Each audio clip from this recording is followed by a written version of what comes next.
भगवान राम और वृद्ध गिलहरी की कथा।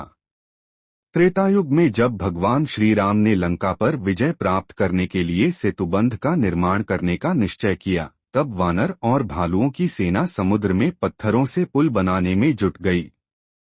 हनुमान, सुग्रीव, नलनील और अन्य वानर बड़े बड़े पर्वत और पत्थर उठाकर समुद्र में डाल रहे थे। सभी अपनी शक्ति और क्षमता के अनुसार योगदान दे रहे थे। उसी समय एक वृद्ध गिलहरी वहां आई। वह छोटी थी और उसकी शक्ति भी सीमित थी, लेकिन उसमें भगवान श्री राम के प्रति असीम भक्ति थी। उसने सोचा कि वह भी इस पुण्य कार्य में अपना योगदान देगी। गिलहरी समुद्र किनारे दौड़ती और रेत में लौटकर अपने शरीर पर रेत चिपकाती। फिर वह सेतु की ओर जाकर अपने शरीर पर लगी रेत को पुल पर गिरा देती। उसकी यह नन्ही सी मेहनत वानर सेना को हास्यास्पद लगी। वे उसका उपहास करने लगे और बोले, इतने विशाल पत्थरों के बीच तुम्हारी रेत का यह छोटा सा योगदान किसी काम का नहीं। तुमसे कुछ नहीं होगा। गिलहरी उनके तानों से विचलित नहीं हुई। वह भगवान राम का नाम जपते हुए अपने काम में लगी रही। उसकी भक्ति और निष्ठा देखकर भगवान राम ने उसे स्नेह से बुलाया। उन्होंने कहा, हे गिलहरी, तुम्हारी सेवा अमूल्य है।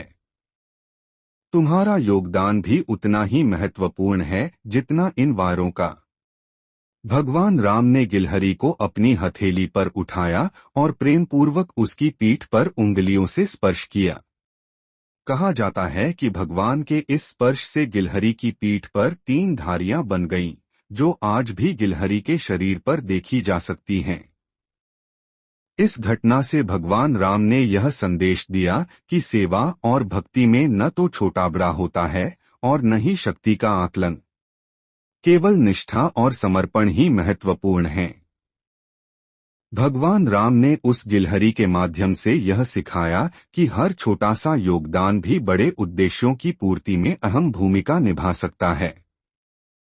यह कथा न केवल भक्ति और सेवा का महत्व समझाती है, बल्कि यह भी प्रेरणा देती है कि कोई भी कार्य, चाहे वह कितना भी छोटा क्यों न हो, यदि प्रेम और समर्पण से किया जाए तो वह परमात्मा को प्रिय होता है।